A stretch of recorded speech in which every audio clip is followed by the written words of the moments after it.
2, 3.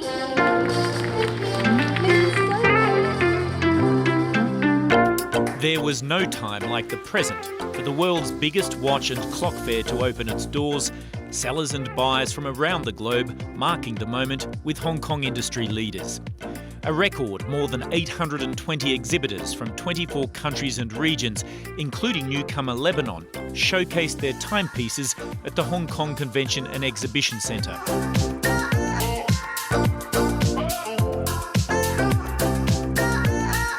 The prestigious Salon de TE platform, resplendent in its kinetic castle theme, featured the world's most desired timepieces, with new models from the most exclusive and prestigious brands inspiring buyers. How about the Jacobs & Co. $160 million one-of-a-kind watch, with 260 carats of diamonds featured in the World Brand Piazza.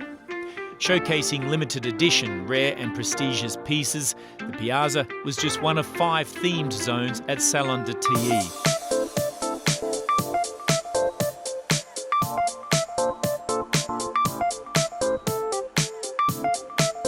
Chic and Trendy was home to stylish and trend-setting watch labels, while the Craft Treasure area provided functional mechanical watches. A great deal of attention, however, was focused on new technology and smartwatches, as wearable tech breaks into traditional markets. So this technology is analog smart, and the bedrock of this technology are these smart motors, which are full metal, unidirectional and bidirectional, and that's what changes the game. It comes from the House of Titan, which is the world's leading watch company, and we partner with them to bring complete smart solutions, which are analog watches. And what's brilliant about these watches is that they are completely customizable. We bring in this fair our OEM brand, which is Prism, which is for brands who want to offer beautiful looking watches, completely customizable to their customers.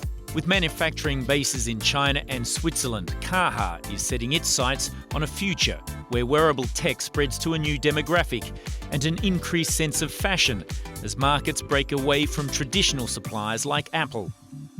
If you were to step back and look at smart technology, watches and band are leading that world by 80% of the size of the market. And that is supposed to be $21 billion industry in the next 4 years. Analog smart is supposed to be leading that pie with 40% market share.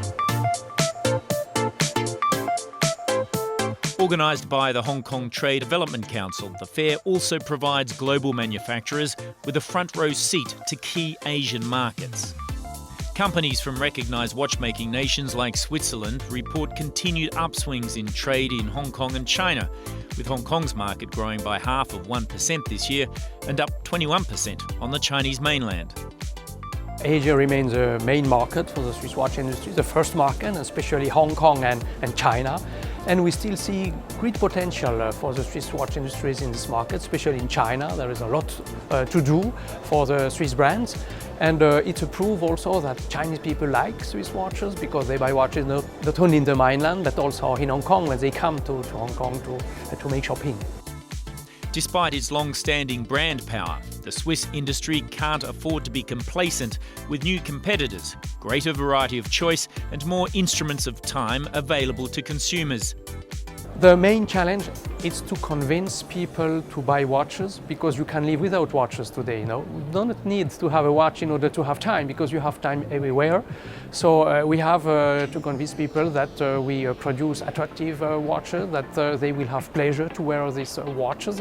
And in order to gain this goal, we have to continue to innovate permanently. Dr. Pash says the Hong Kong Timepiece event is vital to the continued success of the industry. The fair is a tool for communication. Communication is, of course, also a key issue for the watch industry because we have to show our products, we have to explain our products, and of course, the fair, like the Hong Kong Fair or other fairs, gives the opportunity to show the novelties, the news, the new products, and also to have contact with the people, with the trade, with the consumers. The fair also offered time for watchmakers to get in sync with consumers, opening its doors to the public on its fifth and final day.